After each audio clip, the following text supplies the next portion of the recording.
ale ka lahala ye cogo min ko a ye ale ɲininka ko e ni ala kumana wa ko ale ko a ye ale ni ala ma kuma ko a ko ye ala ye wa ko ale ko ye ala tɛ ye ko a ko oho ala ni mɔgɔ bɛ kuma ala bɛ ye ko ni mɔgɔ sugu ale b'o jaabi cogo di i b'a fɔ i b'a jaabi ala bɛ kuma nabi ɲumanw fɛ ani cidenw ala ni nabi ɲumanw kumana ala ni musa kumana ala ni adama kumana ala ni an ka cidenw kumana sanna yɛlɛ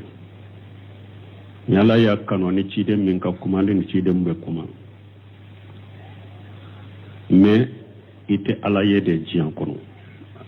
ani cidenw bɛ kuma ala bɛ kuma fana nani cidenw bɛ kuma parce que bidiya jamakulu dɔ de bɛ y'o de fɔ ko a bɛ hatagiya tawhidi kitabu kurana ayaw aqidaw an ku kala parce que bidiya jamakulu minnu ni sheikhul islam bun taymiya nunu ni aradu ku kan fu yella jarabu soro kasa kasola kama o hakilina sugu de o ye aradu ko de kala te ye ewa ala te kuma ulu na ɲɔgɔnnaw u ye ulu aradu de kɛ donc ala bɛ kuma parce que kurana aya de nan'o la wa in ahadu min al mushrikina astajaraka faziruhu hatta yasma kalam Allah ala ka kuma jumai kurana ala bɛ kuma ala ka kuma na hadamaden mumini bɛ mɔgɔ bɛ ala kuma ni fɛ a kuma ni fɛ cogo di kurana i b'a fɔ ala kuma na hadamadenw ɲɛ kɛ ala kuma na ne ye n'a ko cogo di i b'a fɔ kurana ala ka kuma de don ala kuma na hadamaden bɛɛ ye kurana ye ala ka kuma de a y'a ɲɛsin hadamadenw de ma ka kuma fɛ kurana kɔnɔ wala nin de ye hadamaden to ka kuma fɛ o y'o ye mais n ka kuma fɛ an ka kuma mina ɲɔgɔn na o ye cidenw ta o kɛra musa ye ko kɛra adama ye o kɛra n ka nabi ɲuman ye o ye de ni ala ka kuma mina ɲɔgɔn na mais i tɛ ala ye mais ala kuma na hadamaden bɛɛ fɛ kurana kɔnɔ a kuma na hadamaden bɛɛ fɛ kurana kɔnɔ kurana ye ala ka kuma de donc ka kuma fɛ an ka mina ɲɔgɔn na ani musa y'o kɛ ani adama y'o kɛ ani an ka nabi ɲumanw y'o kɛ sanna yɛlɛ mais ka ala ye ala tɛ ye diɲɛ kɔnɔ la tadrukuhu al-absar wa huwa yadruku al-absar ala ko ɲɛw k'i to ka diɲɛ ɲɛnamaya kɔnɔ ko ɲa tɛ ala ye mais ala de bɛ bɛɛ ye tuma min musa ko ala k'a kɛ ale ye a ka ala ye a ko lan tarani a ko i tɛ se ka na ye laɲini mun ye diɲɛ kɔnɔ ala tɛ se ka ye danfɛn si tɛ se ka ala ye diɲɛ kɔnɔ a tɛ ku i la i tɛ se ka ala ye i ka diɲɛ dan cogo min fɔlen nin ye i tɛ se ka ala ye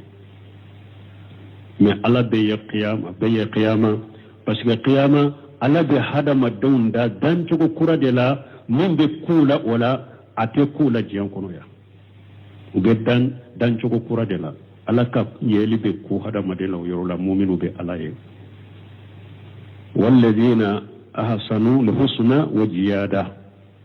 kurana kuna ala ko mɔgɔ minnu ye baara ɲuman kɛ ni ala b'u sara ɲuman na yawmal qiyama don ani bɛ dɔ fara kan ciden yɛrɛ ye nin ziyada tawsira ɲa ko ala yeli lawara ala wujuhu yawmaidin nadiratun ila rabbiha najira ala ko yawmal qiyama don ɲɛdaw don nɔrɔlen don u bɛ lajɛli kɛ ka t'u tigi ala ma wala ala bɛ ye lagara mais diɲɛ kɔnɔ danfɛn tɛ se ka la ye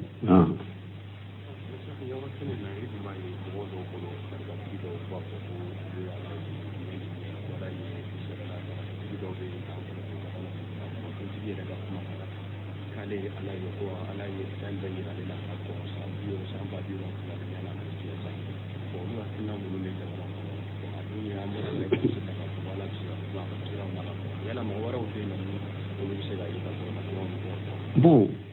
ko nin ka an ye min fɔ ko tɛrɛkatigiw dɔ bɛ k'ulu b'a fɔ k'ulu ye ala ye u ni ala kuma ɲɔgɔnya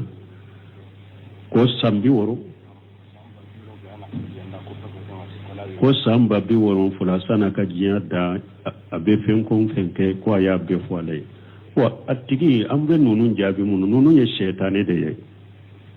shaytane uyo da ye shaytane ye tere gatigi chama ani bato kelan chama munun makkala shaytane ya chama fidin nin chogola Abdul Qadir Jilani taw qisata Abdul Qadir Jilani fiqh tigi do abe Ahmad ibn Hanbali majhabi de ka fuqaha de do dole ke baga nyuman de do mogo munu nu be qadira shiraka ni tugura kulu de dante mena ka kola me sino ale yere mogo nyumade Abdul Qadir Jilani don dola ko kale to tamala o ya soro be kunu kono la tile ka fari aya kun korota sanfe doro anyabe sheji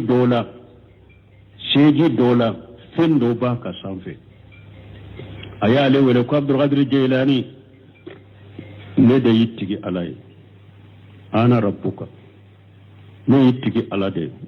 nye bato be bi ka bo eka bato be eshi to nye bato be bi ka bo eka Abdul Qadir Jilani ko ale ko iqsadu wallahi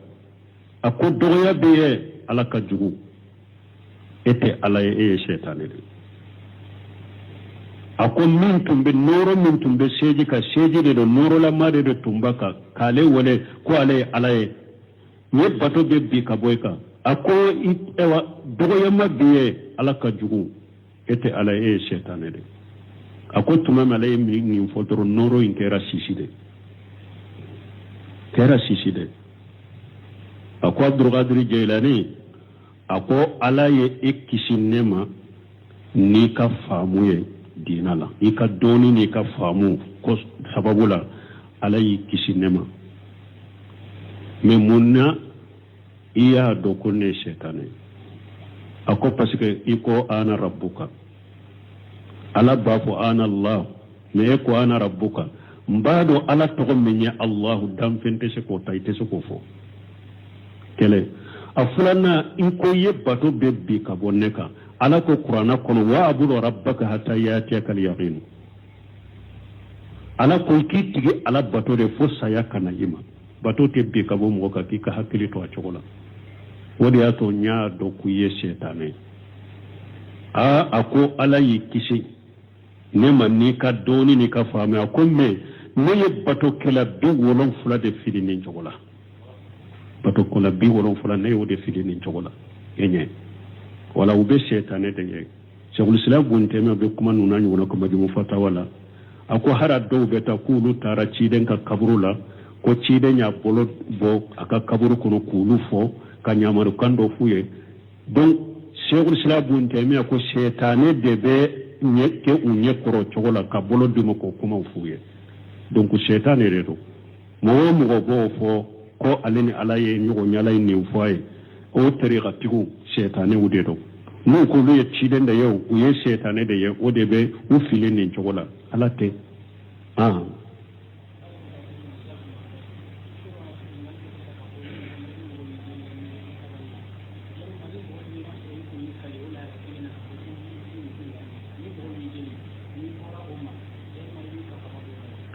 bon suro nyini kali kera ko mugo ni mugo doye e la dimi aye kodo kila mi manka e dimina akoro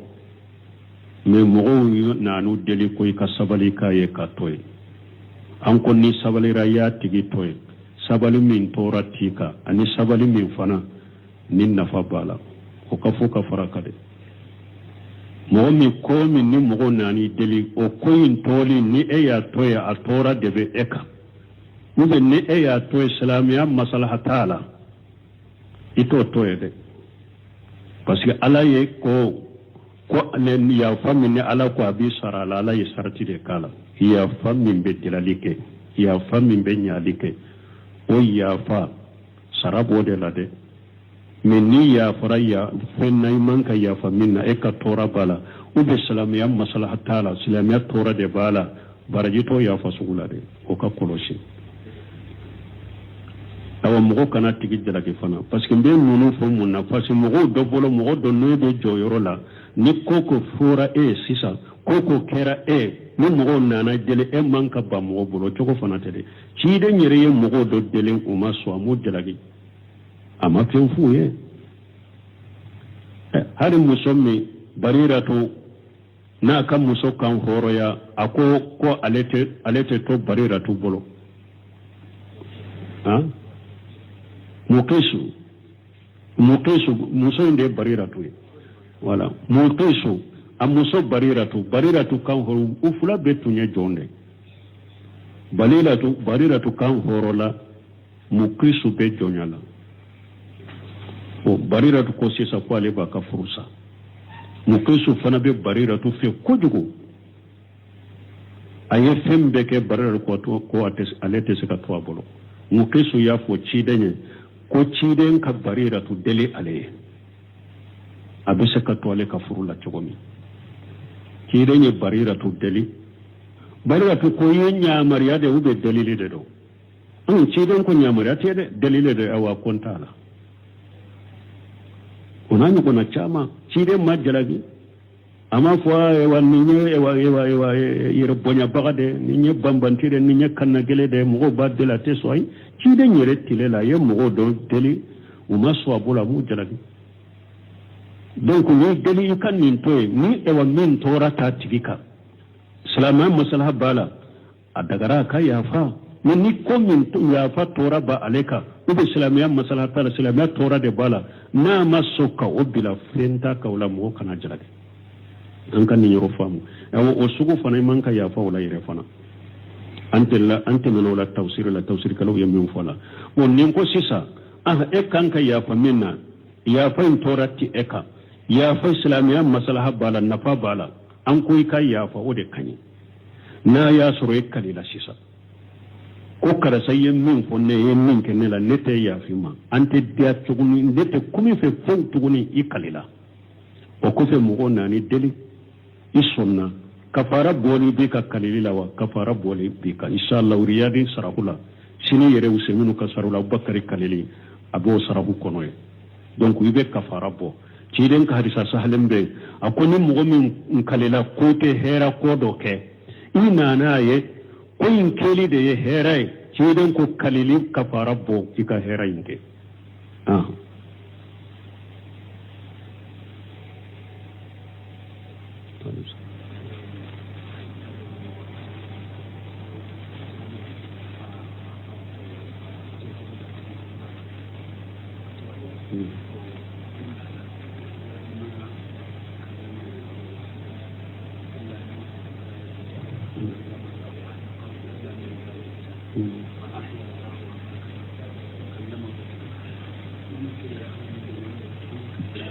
bon ni nyammin fo ko jabri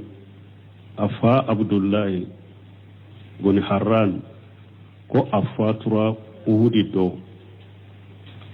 o afatulen ko fe ko ciden ko adenke jabiri ma ko alama mo si kuma nyogonya fo hijabu de bina cheme ayi i fa kuma nyogonya ko ayi fa nyana ma ka kuma nyogonya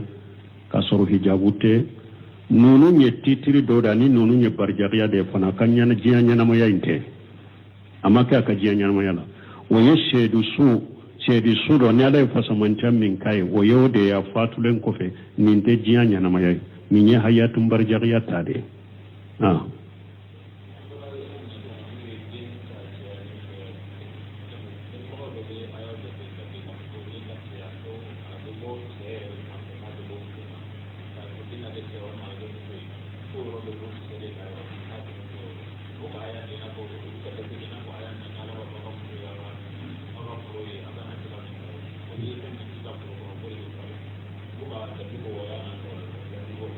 bon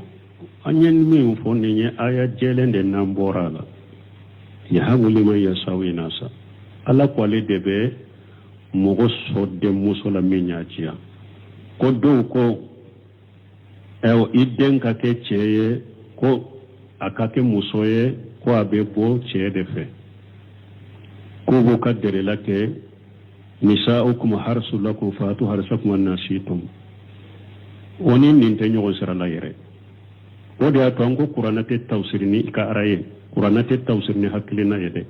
qur'ana be tafsiriya salafu salu ye qur'ana tafsiri chogomi tafsiri chogo ya damanu de be qur'ana la qur'ana tafsiri folo qur'ana yere de be nyogon tafsiri akaya be nyogon tafsiri de kele tafsiri fulana qur'ana be tafsiri ne ciden ka hada sahalenye tafsiri sabana qur'ana be tafsiri ni shebau tai tafsiri nani na qur'ana be tafsiri ni tabina ka kumawi nani na qur'ana be tafsiri ni arabu kanye unu de ka kando na ya suru tumbe min fo minna qur'ana tafsiri be tanu ya tetani araye donc nisaukum harsulakum oyede ala ko ikam muso jenyogonya chogode chogoya kerekerelen tala ni e ka seneke foro ni tara seneke ala yuro min kadi bese ka ewa ibriye ka seneke foro tile binya fande kadi bete ka senetai koronde kadi beta senetai kinende kadi beta senetai numande kadi beta senetai bo ikam muso fana na chogo min kadi kana ikam muso la ka jenyogonya oke chide nyeni aya tafsiranye akwai kan muso kan akafunyonya daga liye chogoya bola fo ka ewa aka haketo kiche ya la kofela la ko yima haramwe ikano ke niyo ki dangalendo mene ote abia ewa aba haketo de ajande ndo ijera no fe basitala ka biro ijera no fe basitala ka shigiyo ijera no fe basitala ana chogowero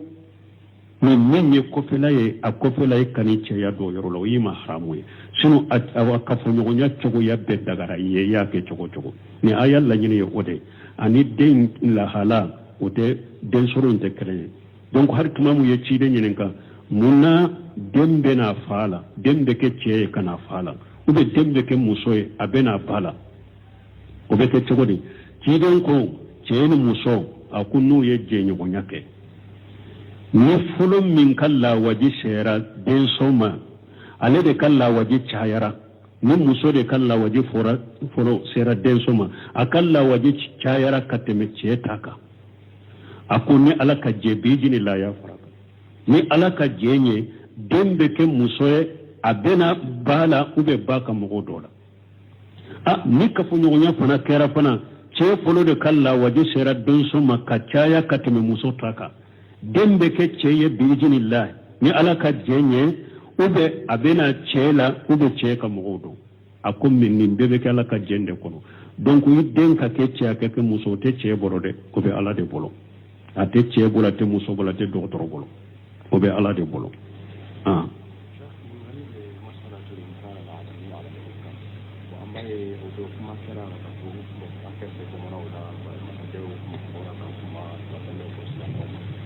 ko kele mi so be si sa ndo mo do ye be da me ka ba di la fi mais olu ta yi ka bɔ ka kuma ka tɔgɔ ma ka fɔ ko bɛ menasiya ka ye ba ta tɔgɔ ma jama la ka video ni fɛnw kɛ ka bila réseau sanfɛ k'u b'a ta tɔgɔ ma ka menasiya ka ye bon dɔw bɔra ka ko na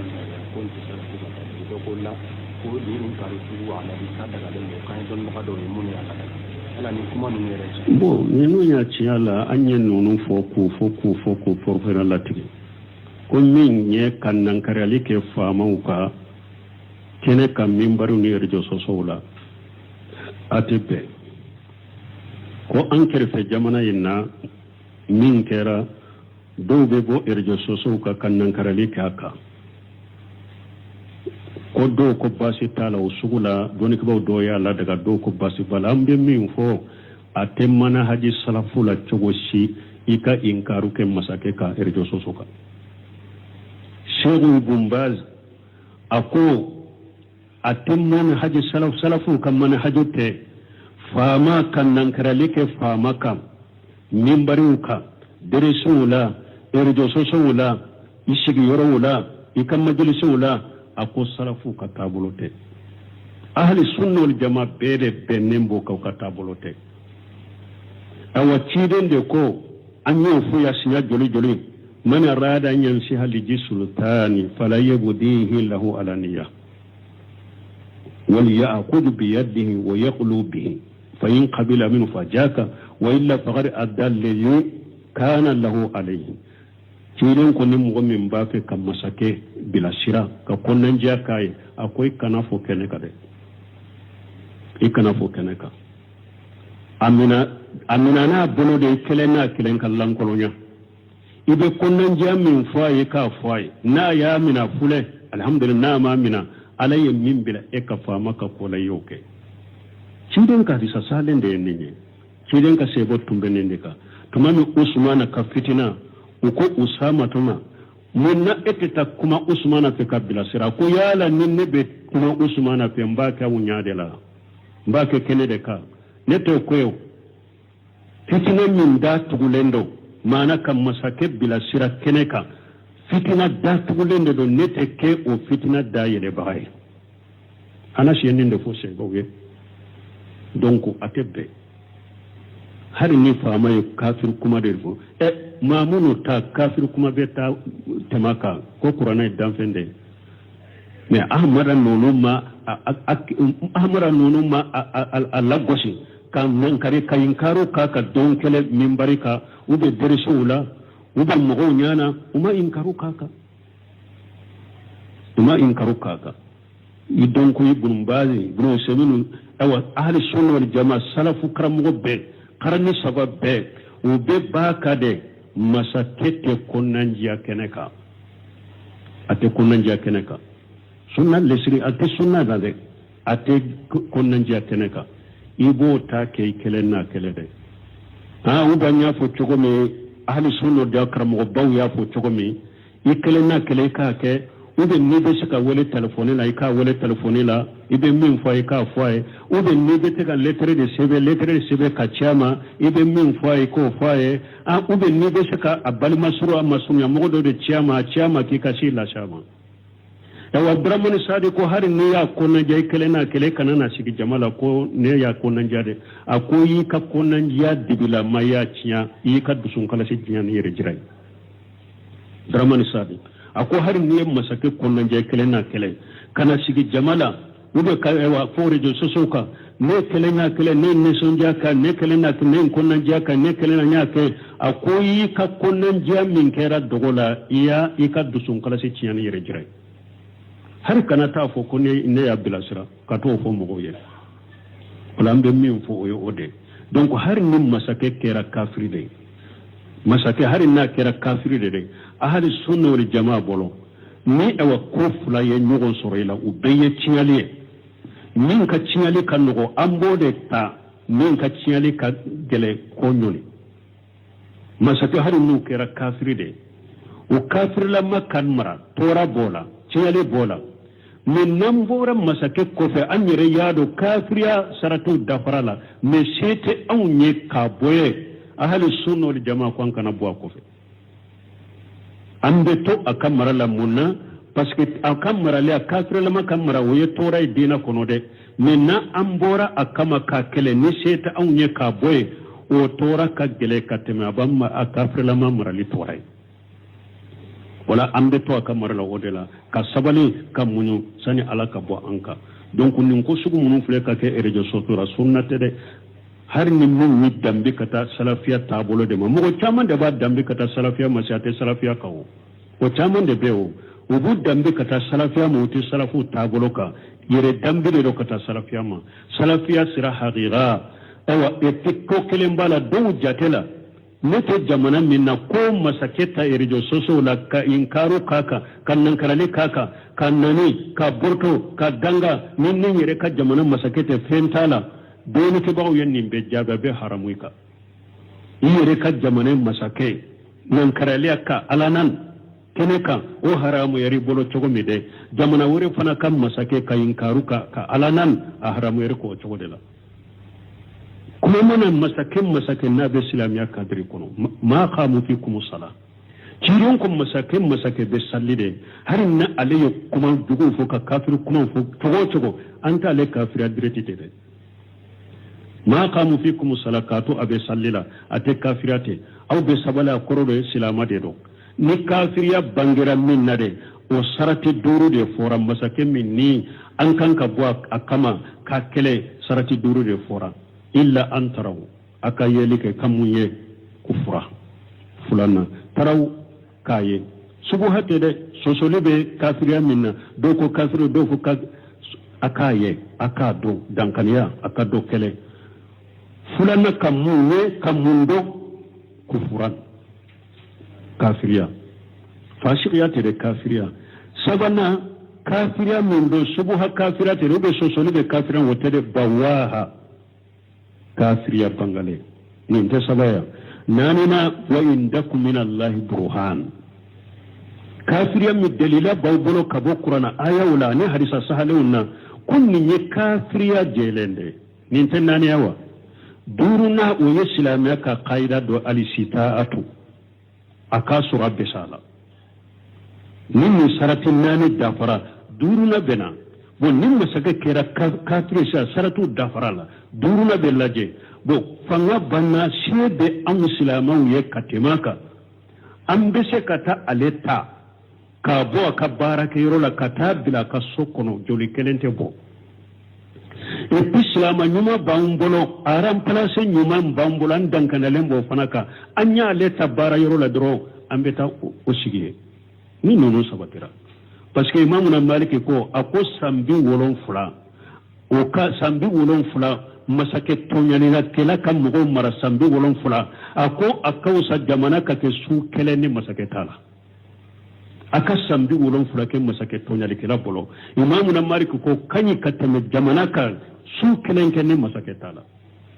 wala har ni masake min kira kafire ni sarati duru da farade boni beke ambe bo alay kama ambe ta le boye kata bila kaso akaram plasi silama nyuma bambolo amba siga nola kelete fitinate jolite bo nini sabatira de boli be ke masake nofe men nini sarati duru mandafa hari na kera kafiri de abe to ko kamunya ko ka sabali de ka ala de dele aka suduru la ka dawula ala babu kunna chogomi na kana mo joli bo ka fitina wuli ka toran la se silama uma parce que non ko sugu be sababu ko sugu be ke sababu e bumbaji ko na tora kan nan kare ke masake ka alana kede kanko ka ko be ke sababu e ka dina toro silama doni ke bago be ke sababu be mina ka do kasola silama doni ke bago be ke sababu bu bali dawala bu bali kumala o be dina toro yere da te dina nafa ala kan sala kan tanga subhanakallahumma rabbana bihamdika ashhadu an la ilaha illa anta astaghfiruka wa atubu ilayk ko dondola ko eko fini tigide